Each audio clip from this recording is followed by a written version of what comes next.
మొఘల్ చక్రవర్తుల పరిపాలన సంగతి పక్కన పెడితే కనీసం వ్యక్తిగతంగా చూసినా సరే ధర్మం అన్నది మచ్చుకైనా కనిపించదు.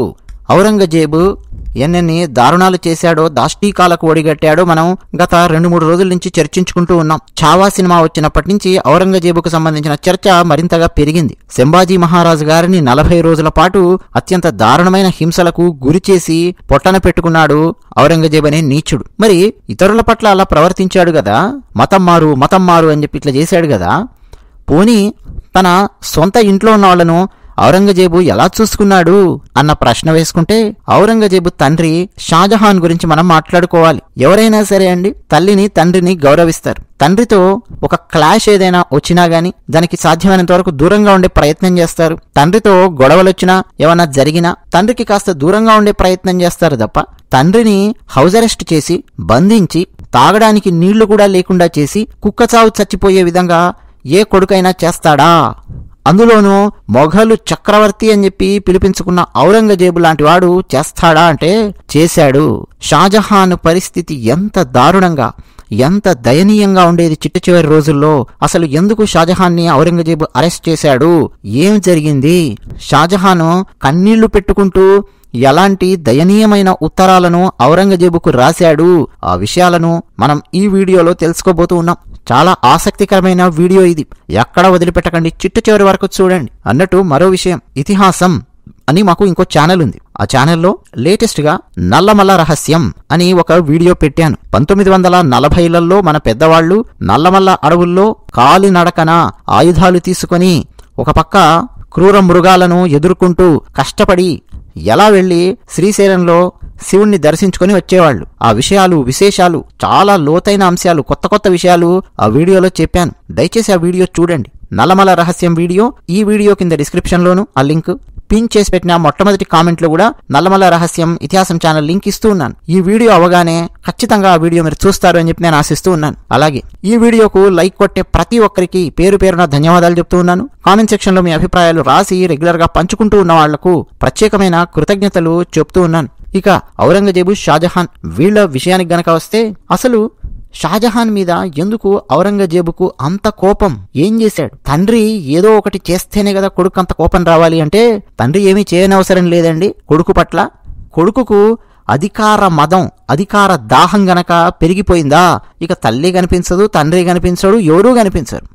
అది ఔరంగజేబు పరిస్థితి. షాజహాన్ 1658 సంవత్సరంలో అనారోగ్యం పాలయ్యాడు. నిజానికి తీవ్రమైన అనారోగ్యం అయినప్పటికీ వాళ్ళ దగ్గర రాజవైద్యులుంటారు కదా, మందులిస్తూ ఉన్నారు. కొద్ది రోజుల్లో కోలుకుంటాడు, మళ్ళీ కొద్ది రోజుల్లో సెట్ అవుతాడు, కొన్ని నెలలు పడుతుంది, రెస్ట్ తీసుకోవాలి, మందులు వాడాలి అని చెప్పారు. వెంటనే ఔరంగజేబు మనసులో ప్లాన్, ఆల్రెడీ ఉన్నటువంటి ప్లాన్ ఎగ్జిక్యూట్ చేయడం మొదలెట్టాడు. తండ్రి పని అయిపోయింది, ఇక అనారోగ్యం నుంచి బయటకు రాలేడు. సో నెక్స్ట్ ఎవరు కూర్చోవాలి కుర్చీ మీద, ఢిల్లీ సింహాసనం మీద అని తన గేమ్ స్టార్ట్ చేశాడు. నిజానికి ఔరంగజేబు షాజహాన్ కు పెద్ద కుమారుడు కాదు. షాజహాన్ పెద్ద కుమారుడు దారా షికో. షాజహాన్ కు చాలా మంది పిల్లలున్నారు. ఆ పిల్లలలో ప్రముఖంగా మనం చెప్పుకునేవాళ్లు ఎప్పుడు మాట్లాడేటప్పుడు అంటే 4 పేర్లు మనం చెప్పుకుంటాం. 1 దారా షికో, 2 షా షుజా, 3 ఔరంగజేబ్, 4 మురాద్ బక్ష్. ఈ 4 అబ్బాయిల పేర్లు మనం చెప్పుకుంటాం. అలాగే 2 అమ్మాయిలు, జహనారా బేగం, రోషనారా బేగం. ఇంకా కూడా ఉన్నారు అమ్మాయిలు, అబ్బాయిలు చాలా మంది ఉన్నారు షాజహాన్ కి. అయితే షాజహాన్ కు తన పెద్ద కుమారుడైన దారా షికో అంటే చాలా ఇష్టం. దారా షికో చాలా ప్రశాంతంగా ఉండే వ్యక్తి, అడ్మినిస్ట్రేషన్ పట్ల చాలా అవగాహన ఉన్న వ్యక్తి. అంటే ఆ స్థాయిలో దారా షికోను తయారు చేసి పెట్టుకున్నాడు షాజహాన్. పైగా దారా షికో హిందువుల పట్ల కూడా కాస్త సెక్యులర్ భావాలతో ఉండేవాడు. అంటే బలవంతంగా హిందువులను మత మార్పిళ్లు ఇవన్నీ మనం చేయకూడదు, వాళ్లకు ఆసక్తి ఉంటే వాళ్ళు మన మతంలోకి వస్తే సరే గాని బలవంతంగా వాళ్ళ నెత్తిమీదేసి మన మతాన్ని రుద్దకూడదు, మనం బలవంతంగా మత మార్పిళ్లకు పాల్పడకూడదు, వాళ్ళ ధర్మాన్ని వాళ్ళు పాటించుకునే విధంగా మనం ఆ స్థాయిలో చూసుకోకపోయినప్పటికీ అసలు వాళ్ళ జోలికి వెళ్లకుండా ఉంటే సరిపోతుంది, మన పని మనం చూసుకోవచ్చు కదా, ఇంత పెద్ద సామ్రాజ్యం ఉంది, అడ్మినిస్ట్రేషన్ సరిగ్గా చూసుకుంటే సరిపోతుంది కదా అన్న కోణంలో దారా షికో ఆలోచించేవాడు. దీనికి పూర్తిగా విరుద్ధంగా ఆలోచిస్తాడు ఔరంగజేబ్. ఎలాగైనా సరే బలవంతంగా హిందువులను మతం మార్చాల్సిందే ఆ టార్గెట్ తో ఔరంగజేబు చిన్నప్పటి నుంచి కూడా పెరిగాడు. అదే రకమైన ఆలోచనలు, మత విద్వేషం ఇవన్నీ కూడా ఉండేవి. సరే, దారాషికో గనక ఒకవేళ చక్రవర్తి అయ్యుంటే ఔరంగజేబు బదులు, దారాషికో ఏమేం చేసేవాడో మనకు తెలియదు. కానీ అప్పటి వరకు ఉన్న ఆలోచనలు దారాషికోవి ఎలా అంటే, సరే ఎవరి పని వాళ్ళు చేసుకుంటున్నారు కదా అన్న ఒక కొంత సెక్యులరిజం ఆ కోణంలో ఉండేవాడు. తర్వాత తండ్రి షాజహాన్ కు దారాషికో యొక్క అడ్మినిస్ట్రేషన్ క్యాపబిలిటీస్ పట్ల చాలా నమ్మకం ఉండేది. తన కుమారుణ్ణి అలా తయారు చేసి పెట్టుకున్నాడు. అంటే తన తర్వాత దారాషికోకు పట్టం కట్టాలి, ఢిల్లీ సింహాసనం మీద దారాషికోను కూర్చోబెట్టాలి అనేది షాజహాన్ యొక్క ఆలోచన. సరిగ్గా అండి ఈ ఆలోచనకు వ్యతిరేకం ఔరంగజేబు. పెద్ద కొడుకే రాజవ్వాలా? దారాషికోనే రాజవ్వాలా? మూడో కొడుకు రాజవ్వకూడదా?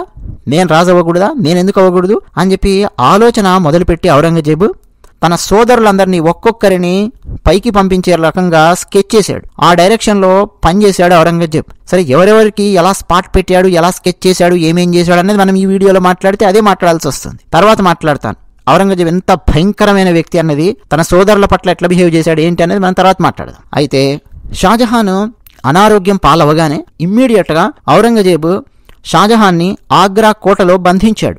ఆగ్రా కోట నుంచి షాజహాన్ కు దూరాన ఉండే తాజ్మహల్ కనిపిస్తూ ఉండేది. కేవలం కొద్దిమంది సేవకులను మాత్రమే షాజహాన్ దగ్గర పెట్టాడు ఔరంగజేబు. అధికారానికి ఇక షాజహాన్ పనికి రాడు అని చెప్పి బయట ప్రకటించాడు. అలాగే షాజహాన్ పరిపాలన పట్ల అసంతృప్తి ఉన్నటువంటి వాళ్ళు కూడా ఉంటారు కదా, వాళ్ళందరినీ మెల్లిగా కూడగట్టుకుని, చూశారా షాజహాను హిందువులకు ఎక్కువగా ప్రాధాన్యత ఇస్తూ వచ్చాడు, అదిగో అక్కడ హిందూ అధికారిని పెట్టాడు, ఇక్కడ హిందూ అధికారిని పెట్టాడు ఈ షాజహాను, ఇది కాదు కదా మన ఇంటెన్షను, ఇక్కడున్న వాళ్ళందరినీ మతం మార్చడానికి కదా మనం వచ్చింది అని ముల్లాలను వాళ్ళను వీళ్లను కలుపుకుంటూ ఔరంగజేబు అంటే రకరకాల కారణాలు చూపిస్తూ షాజహాన్కు వ్యతిరేకంగా ఒక బ్యాక్గ్రౌండ్ అనేది స్ట్రాంగ్ గా తయారు చేసి పెట్టాడు. నిజానికి ఔరంగజేబు వెళ్లే విధానాలు, ఔరంగజేబు రాక్షసత్వము, ఔరంగజేబు బిహేవియర్ ముందు నుంచి కూడా షాజహాన్ కు నచ్చేది కాదు. కానీ ఔరంగజేబు ఎలాగైనా సరే ఈ షాజహాన్ అనారోగ్యం పాలైనటువంటి టైంని సరిగ్గా క్యాప్చర్ చేయదలుచుకున్నాడు.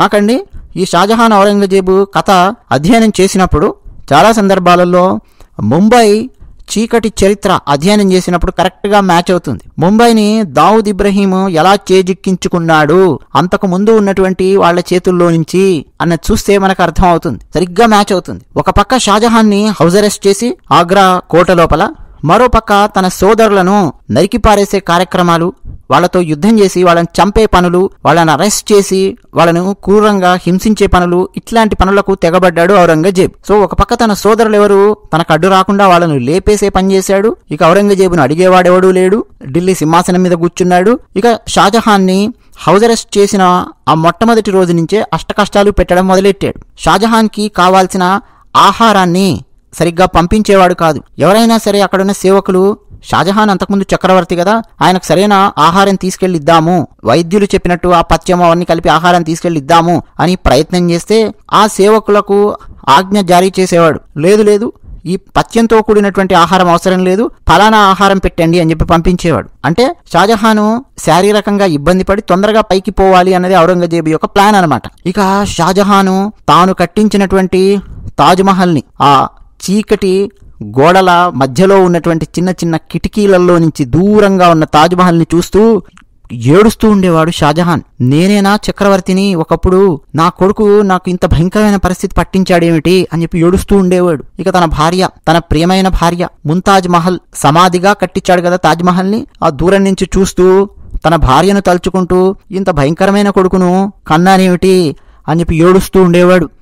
అసలు షాజహాన్ని కొన్ని రోజుల పాటు కనీసం పలకరించే వాళ్ళు కూడా ఎవరు రానటువంటి పరిస్థితి, లేనటువంటి పరిస్థితి.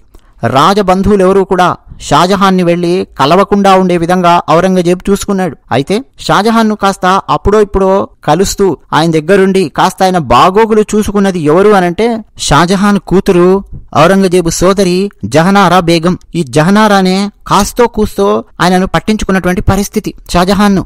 ఇక షాజహాన్ ఎలాగూ తొందరగా చచ్చేలా లేడు, డైరెక్ట్ గా నేనే షాజహాన్ని గనక చంపేమని ఆర్డర్ ఇచ్చినా రకరకాలుగా ఒక విప్లవం అనేది గ్రూప్స్ లో చెలరేగే అవకాశం ఉంది, రాజబంధువులు నాకు వ్యతిరేకంగా కుట్ర చేసే అవకాశం ఉంది అని ఆలోచించి ఔరంగజేబు ఆగ్రా కోటకు నీటి సరఫరాను ఆపేయించాడు.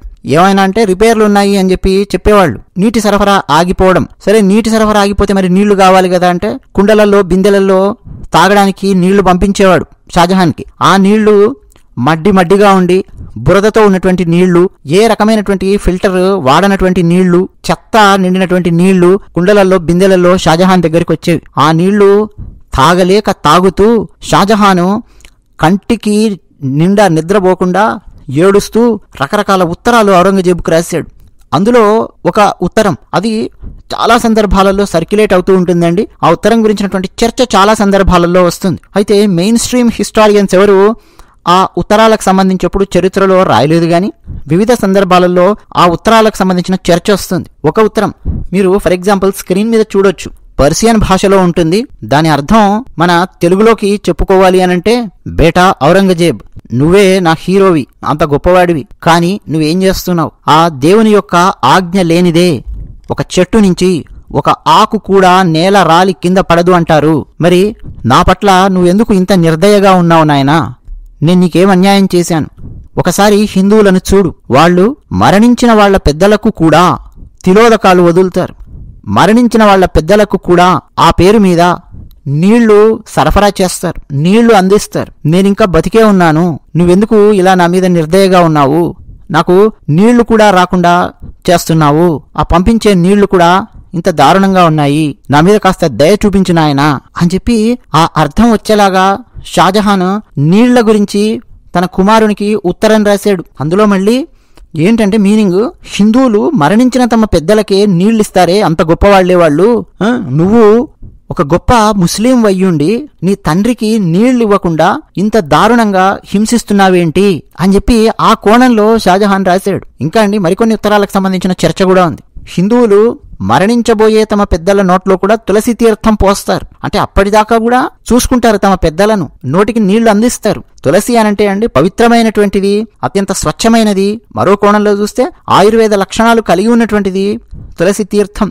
మంచి స్వచ్ఛమైన నీటిలో తులసాకులు వేసి ఆ నీటిని అందిస్తారు. రేపో మాపో మరణిస్తారు అనేటటువంటి పరిస్థితుల్లో ఉన్న పెద్దలకు కూడా అంటే అంత బాగా చూసుకుంటారు. అరే నువ్వేంట్రా నాయన, చక్రవర్తినైనా నన్ను ఇలా చూసుకుంటున్నావు అని చెప్పి రాశాడు. ఇంకా మీరు చూస్తున్నటువంటి ఆ పర్షియన్ భాషలో ఉన్న ఉత్తరంలో మరో వాక్యం కూడా ఉంది. ఏంటంటే, నిన్నటిదాకా నేను 9 లక్షల మంది సైనికులకు ఒక లీడర్ని, కానీ ఈరోజు ఒక చిన్న గిన్నెలో స్వచ్ఛమైన నీళ్లు కూడా దొరకనంతటి దుస్థితిలో ఉన్నటువంటి వాణ్ణి అని చెప్పి రాశాడు ఆయన.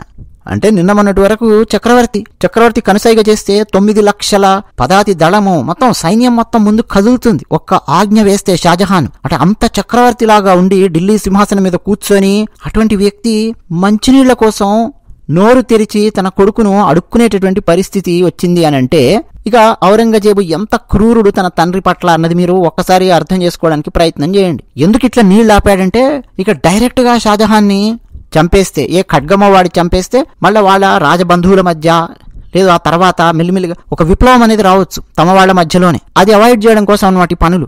సో నీళ్లు ఆపేసి చెత్త నీళ్లు అవన్నీ ఇస్తే ఏమవుతుంది, క్రమక్రమంగా ఆరోగ్యం పాడైపోయి షాజహాన్ మరణిస్తాడు. సరిగ్గా అండి అదే జరిగింది. షాజహాను క్రమక్రమంగా తీసుకొని రక్తం కక్కుకుంటూ నిద్రలేక చావుకు దగ్గరయ్యాడు. ఒకానొక స్టేజ్ వచ్చేసరికి ఔరంగజేబు ఏం చేశాడంటే, అరే బంధించి 8 సంవత్సరాలు అయ్యింది, 8 సంవత్సరాలు ఇంకా ఎలా బతుకున్నాడు మా నాన్న, ఇన్ని సంవత్సరాలు బతుకుండకూడదే, ఏమిటి తనకి ఇంత ధైర్యాన్ని ఇస్తున్నది? ఓహో, తాను కట్టించిన తాజ్మహల్ ని చూస్తున్నాడు, మా అమ్మ సమాధి ఉన్నటువంటి ఆ తాజ్మహల్ ని చూస్తూ ఉన్నాడు. చూస్తూ ఆ మధురమైన జ్ఞాపకాలను నెమరు వేసుకుంటూ ఆ సంతోషంతో ఏమన్నా ఇంకా చావు దగ్గరికి రాకుండా దూరం నెడుతున్నాడా చావుని?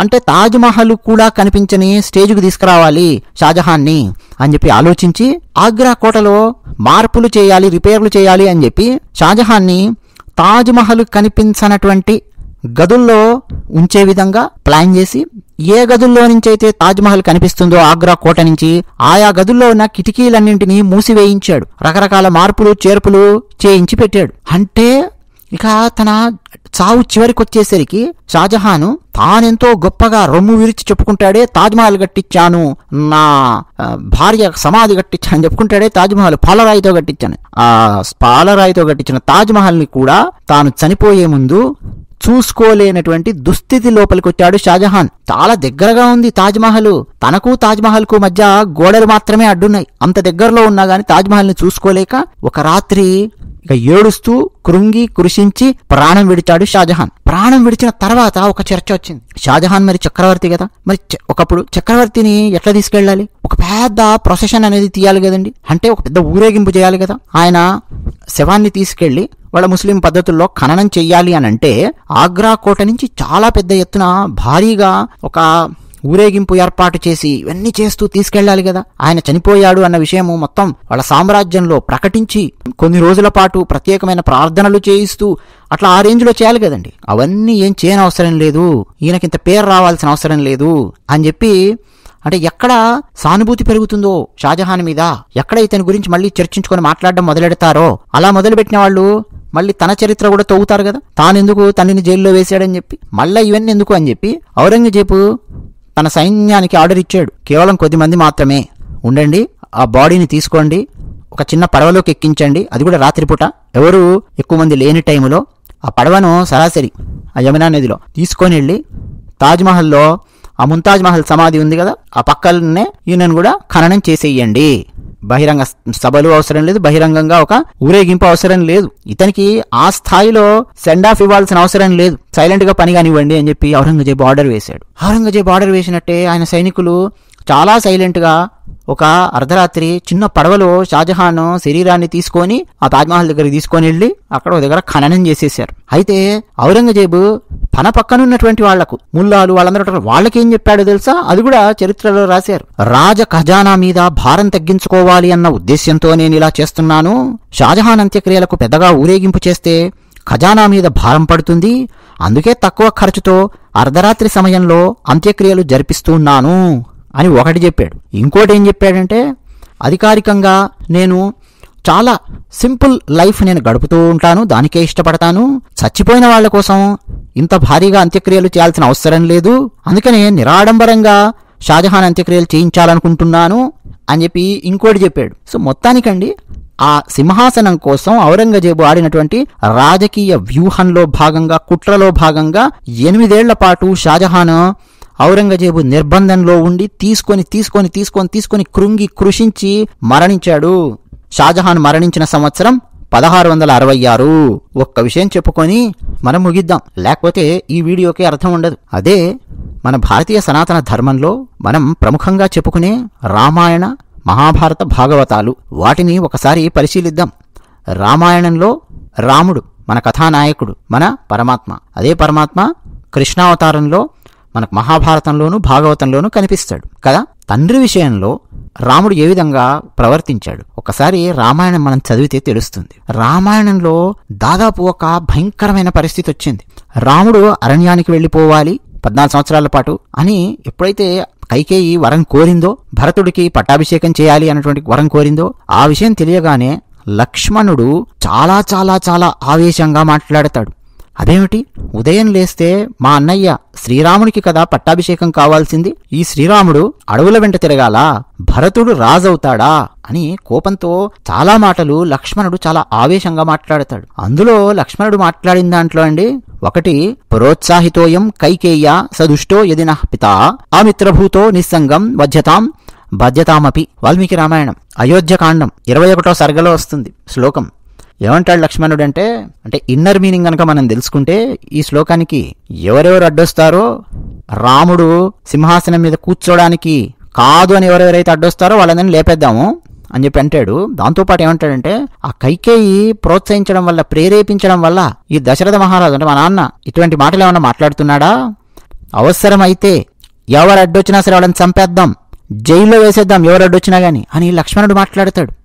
నిజానికి జైల్లో వేద్దాము అని కాదు ఆయన ఉద్దేశ్యం, కానీ ఆయన ఆవేశము, ఆక్రోశం అలా ఉంది, రాముడి మీద భక్తి అవన్నీ అలా ఉన్నాయి. కానీ పక్కనే ఉన్న రాముడు సరిచేస్తాడు. ఇది కాదు నాయన మాట్లాడాల్సిన విధానము, తప్పు అని చెప్పి రాముడు సరిచేస్తాడు. లక్ష్మణుణ్ణి ఆవేశాన్ని తగ్గిస్తాడు, ఒక ధర్మ మార్గాన్ని సూచిస్తాడు. తండ్రికి మనం రివోల్ట్ అవడం ఏంటి, తండ్రి మీద విప్లవం చేయడం ఏంటి, భరతుడు సోదరుడి మీద మనం విల్లు ఎక్కువ పెట్టడం ఏంటి, తప్పు. ఇవన్నీ అధికారం కోసం ఇటువంటి పనులు మనం చేయవలసిన అవసరం లేదు అని రాముడు ప్రబోధిస్తాడు.